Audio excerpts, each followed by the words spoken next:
Saw no reason to take it. Okay. That means we will take it at some point. Here's the kitchen. The fridge. Yeah. Okay. Open fridge. No interest in the fridge. Look at cutlery. God damn it, Yahtzee. Program more words. Complete stairwell. Whatever had happened to the staff, it had happened before they had started preparing dinner. So you have knives and knives, pans, everything we need. The hobs, yes, they are, and sinks. So we have the whole thing.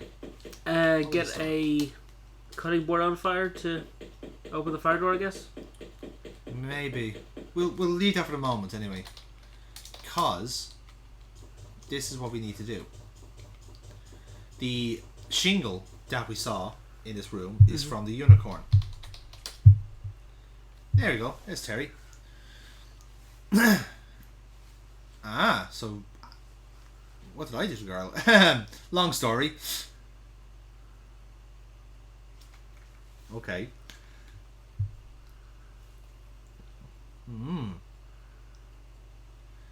Something evil in the hotel.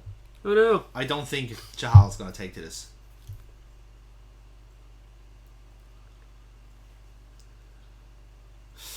Something's gonna oh, okay. I thought something was going to happen there when you said that.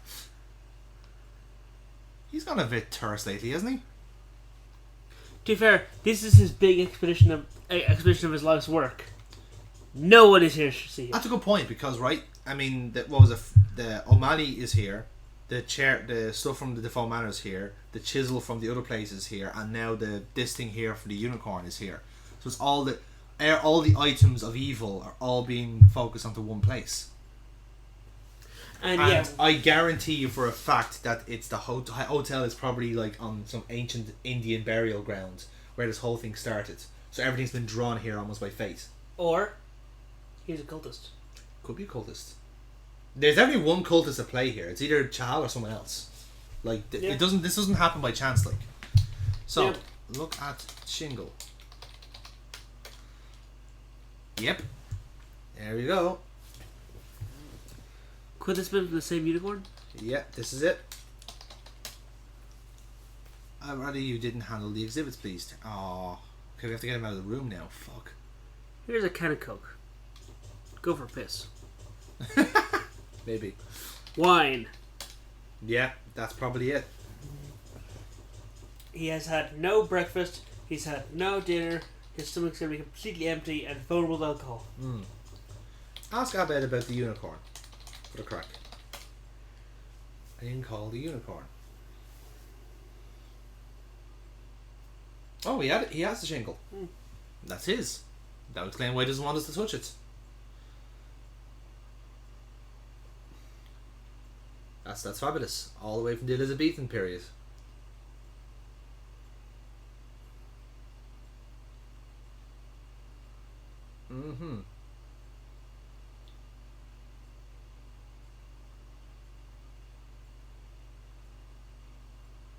Okay, we got permission. That's good.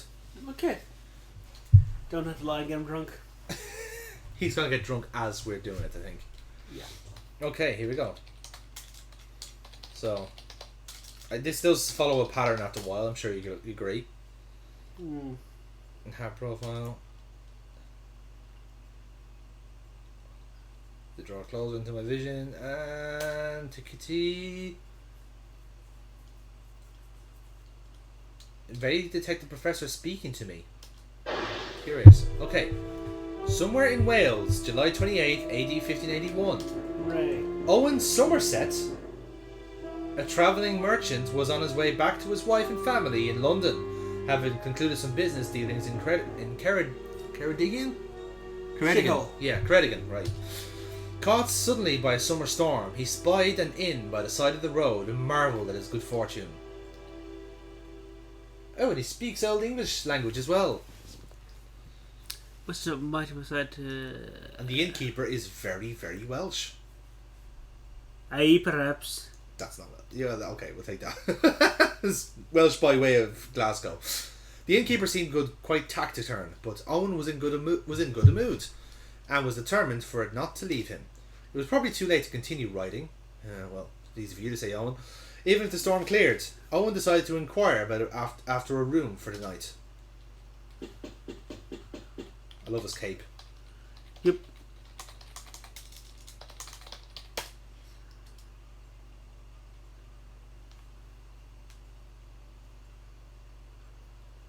Be a wise man, I go, never return. There's a curse on this inn. Curse upon this inn. Another isn't doomed to the same fate as I. Offer innkeeper money. That's true. Ask innkeeper about room. I have plenty of gold. Well, that's a shame, isn't it?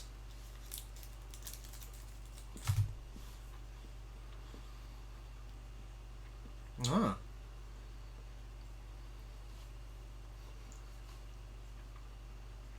Mm-hmm. Oh. Human sacrifice, maybe?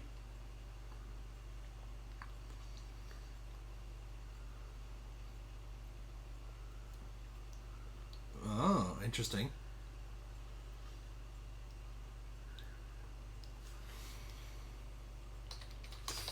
Have you considered fire? Always consider fire. Always. I mean, it's not even arson these days. No, it's not. It's just in the case of if it's definitely like if it's definitely cursed, then I think arson is fair game. But you have to be able to control the ashes, you know, because if you disperse, then you're just gonna have to like big demon trade winds across the world. Then, because even on a molecular level, then you've got like molecules of evil, and you don't really want that going around, do you? Well, I could toss them into the river going to the sea and might get diluted. No, you'll just get Cthulhu that way. But throwing a bug would be worse. Maybe. And burying it sets off its own set of problems. Yeah. Bake it into bread and feed it to the poor. I think that's how the French Revolution started. Oh, like, it was medieval Europe, they're all out. Yeah. Dark Ages and all that. I think they're out of the Dark Ages by this point. Middle Ages certainly, but... Okay. Oh, Mr. Somerset has no need for story tales.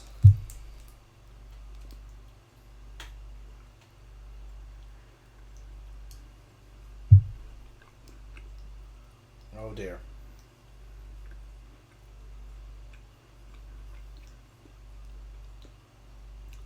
Oh dear. This is not going to end well.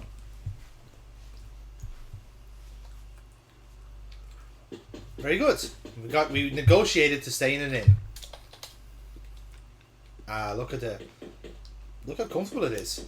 Yeah. Like, if you're still in the morning, you'll pay nothing. Now, how badly am I going to get wrecked in the night? Oh, you don't even know. In the early hours of the morning, something jolted Owen from his slumber.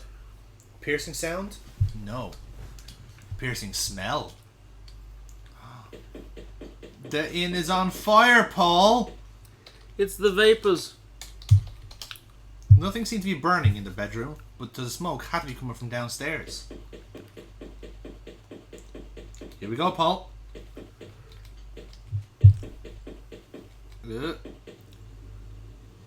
Okay. Piss on it. Look at fire. A blaze had been set before the front door. By whom? The innkeeper?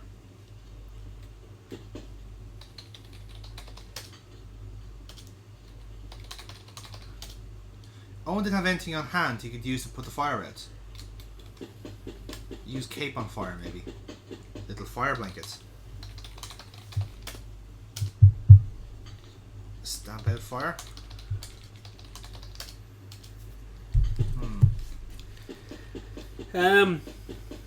I'd be sure you could piss on that fire to put it out. Oh, of course, the blanket from probably the room, something like that. Yeah, there you go. Of course, we don't want to get our clothes singed, do we? Yes, it was the sheet, not the blanket. The blanket wasn't invented until the 1700s. How silly of me. There we go. Use sheet on fire. And there we go. What in God's name? It was the innkeeper.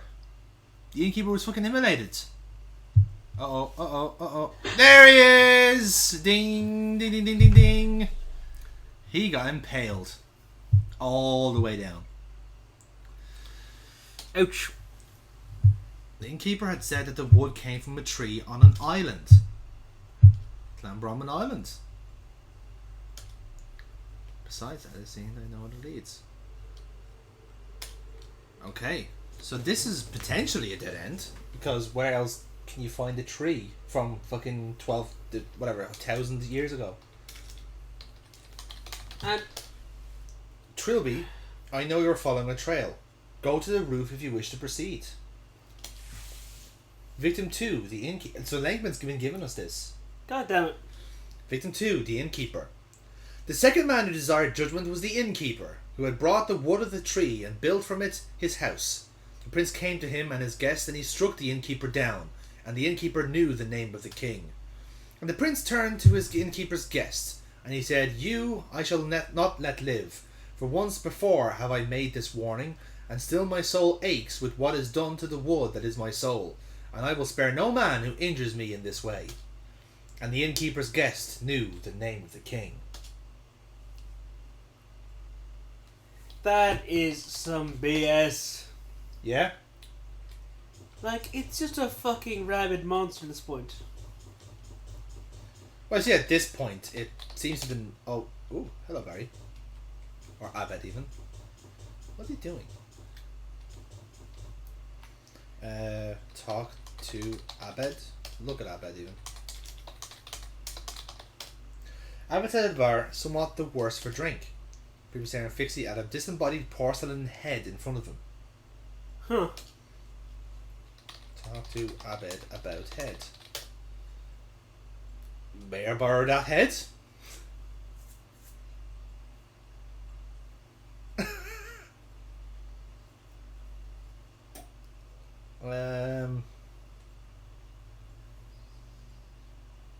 Oh, he's a lonely professor. Okay, and that's what we need a bottle of wine for. Hooray. Interesting. Right. So now, for some reason, Barry has a porcelain head. I mean, why not? Absolutely. I completely agree. Why the fuck not at this stage?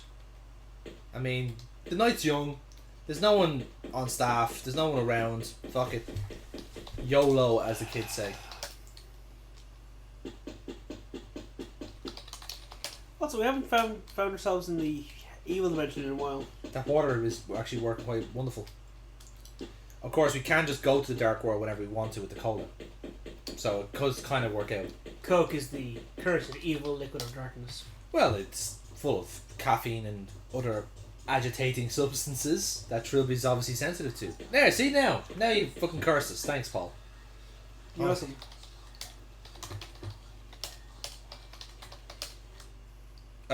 Shit. Great. Wait a minute. Well, take some Coke, and then try again. Yeah. I think I know what's happened. Do you though? Yeah. I think I know what's happened. Yeah. Did you see that? No. We were John Defoe for like a couple of seconds. Huh. That was cool. He shifted. And he's now dead. Abbott's drunken misery had caused him to shift into the dark hotel.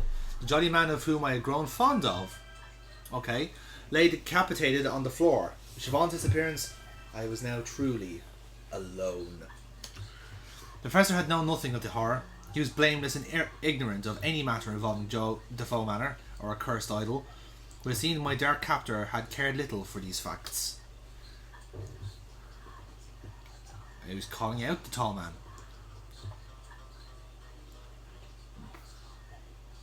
In display of a warped sense of humour, the porcelain head was sitting where Abbott's old one had been. Take the head. Yeah, that's pleasant.